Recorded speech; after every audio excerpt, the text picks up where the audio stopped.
दुनिया की सबसे बड़ी रेस्टोरेंट चेन ऑपरेटर है यम ब्रांड्स। यम ब्रांड्स का के दो फ्रेंचाइजी पार्टनर्स हैं अब लार्जली। पहले बहुत सारे होते थे, कंसोलिडेट कर दिया था यम ब्रांड्स ने अपनी फ्रेंचाइजीज को इंडिया में। एक थी देवयानी इंटरनेशनल, जो कुछ ही दिन पहले आपने लिस्ट होती हुई देखी। उसी यम ब्रांड्स की जो दूसरी फ्रेंचाइज है, जो वेस्टर्न इंडिया, सदर्न इंडिया के लिए लार्जली है, खैर नॉन एक्सक्लूसिविटिव एग्रीमेंट्स हैं सारे के सारे, तो दूसरी फ्रेंचाइज है। आज उसका दरअसल आईपीओ सब्सक्रिप्शन के लिए खुलने जा रहा है। तो आज खुलेगा 11 नवंबर, यानी कि थर्सडे तक खुला रहेगा। 1120 से 1180 का प्राइस बैंड, 2070-2075 करोड़ रुपए इस आईपीओ के जरिए जुटाने की योजना। 12 शेयरों का लॉट, एक लॉट के लिए 14,160 रुपए देने होंगे और अधिकतम 14 लॉट्स के लिए रिटेल अप्लाई कर सकता है। 14 लॉट मतलब 168 शेयर्स के लिए आप अप्लाई कर सकते हैं। तो केएफसी और पिज्जा हट की ऑपरेटर है। ये दो मार्केट लीडिंग क्यूएसआर ब्रांड्स हैं। लास्ट अपडेट जो आया कल, मैं असल में एक लीडिंग न्यूज़पेपर में एड देख रहा था इनका, तो उन्होंने अपडेट दिया सितंबर एंड तक का। 482 रेस्टोरेंट्स हैं इस देश में, श्रीलंका में और मालदीव्स में। यहां पे यही दोनों ब्रांड चलाती है, ये केएफसी और पिज्जा हट। श्रीलंका में टाको बेल का भी ऑपरेशन इसके पास है। तो बढ़िया ऑफरिंग्स हैं चिकन, पिज्जा और मैक्सिकन इंस्पायर्ड फूड्स की। इंटायरली एक ओएफएस है, तो पी होल्ड करती है इस कंपनी में स्टेक।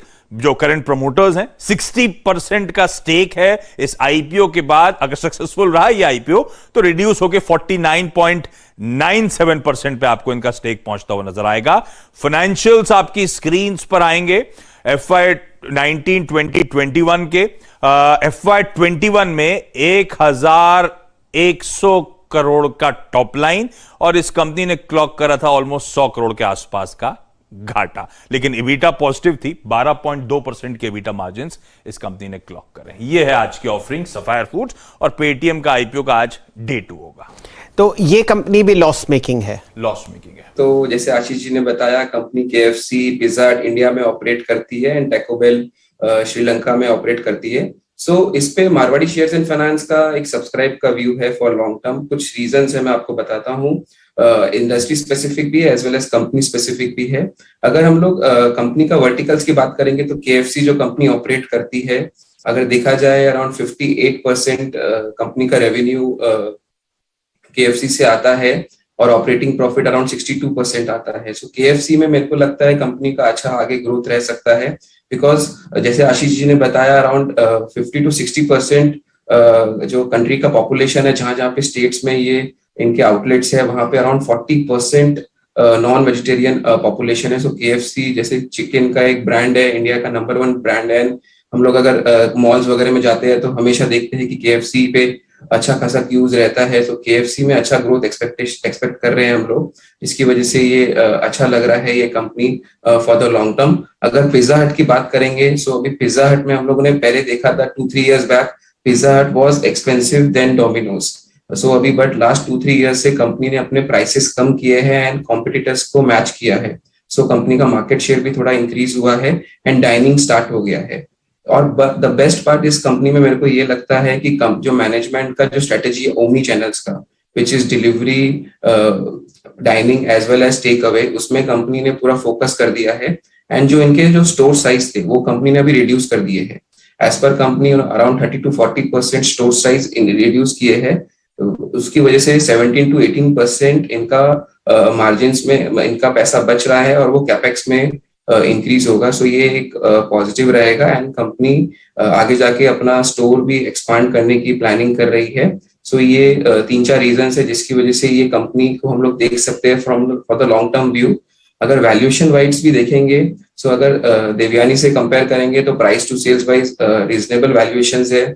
ईवी बाय एबिटा से देखेंगे तो अगर एडजस्टेड एबिटा से देखेंगे तो अराउंड 41 टाइम्स के आसपास ये कंपनी लिस्ट होएगी। सो देवयानी इंटरनेशनल से भी थोड़ा रीजनेबल वैल्यूएशन है, बट दिस इज क्यूएसआर, ये क्विक सर्विस रेस्टोरेंट है, तो इन्वेस्टर्स को ध्यान रखना चाहिए, इसमें क्विक रिटर्न्स नहीं मिलेंगे बिकॉज ये कंपनी लॉस मेकिंग है। जैसे 100 करोड़ का घाटा दिया है कंपनी ने last year. So we have to wait and watch because upcoming quarters में कंपनी के कितने रेवेन्यू स्टेबल रहता है, कितना ग्रोथ होता है, वो हमको बहुत देखना पड़ेगा। बिकॉज लास्ट 2-3 years से देखा है कि कंपनी का रेवेन्यू स्टेबल है एक्सेप्ट 2021 बिकॉज ऑफ कोविड।